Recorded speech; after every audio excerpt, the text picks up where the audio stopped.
కొత్త రేషన్ కార్డుల జారీపై గ్రామాల్లో జరుగుతున్న తప్పుడు ప్రచారాన్ని తిప్పికొట్టాలన్నారు పౌర సరఫరాల శాఖ మంత్రి ఉత్తమ్ కుమార్ రెడ్డి.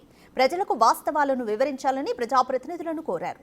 గ్రామ సభలు, రేషన్ కార్డులపై పలువురు మంత్రులు, ఎమ్మెల్యేలతో జూమ్ మీటింగ్ నిర్వహించారు. రేషన్ కార్డుల దరఖాస్తుల స్వీకరణ నిరంతరం కొనసాగుతుందని మంత్రి స్పష్టం చేశారు.